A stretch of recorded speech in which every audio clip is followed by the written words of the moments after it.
Ny mety ho toetr'andro eny an-dranomasina ny alakamisy 3 novambra 2024 amin'ny 9 maraina hatramin'ny zoma 4 novambra 2024 amin'ny 9 maraina. Tsy misy ny filazana fampitandremana amin'ny avy ny alin-drano entanina hatrany anefa isika mpampiasa ranomasina mba ho malina hatrany.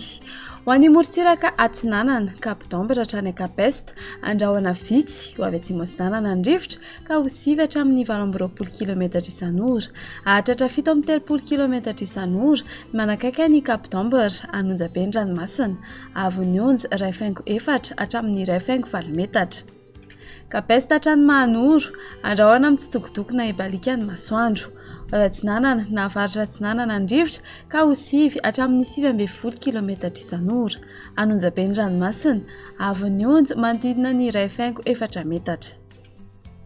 Mahanoro hatrany Tolagnaro, Ibalika ny masoandro, avy avaratra Atsinanana ny rivotra ka ho 20 hatramin'ny 7.30 km isan'ora, Anonjabe ny ranomasina, avy Onja 2.10 metatra, hahatratra 2 hatramin'ny 2.10 metatra ny any amin'ny tapany atsimo. Tolagnaro hatrany Cap Sainte-Marie, Andrahoana Vitsy, avy atsimony rivotra ka ho 7.0 hatramin'ny 20 km isan'ora, Anonjabe na aherin'ny ranomasina, avy Onja 2 hatramin'ny 2.7 metatra isan'ndrano avy atsimo. Ho an'ny morontsiraka Andrefana, Cap Sainte-Marie hatrany Cap Saint-Vincent, Andrahoana mitsitokotoko, avy atsimony rivotra amin'ny ankapobeny ka ho 20 hatramin'ny 7.30 km isan'ora, hahatratra 5.40 km isan'ora izany indraindray, Anonjabe na aherin'ny ranomasina, avy Onja 2 hatramin'ny 3 metatra isan'ndrano avy atsimo.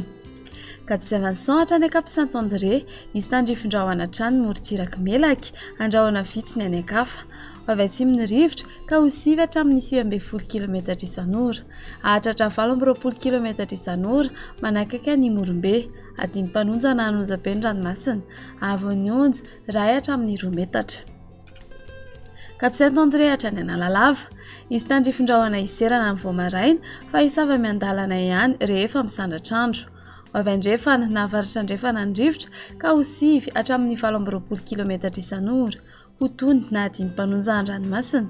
avy Onja ho latsaky ny 4.7 metatra.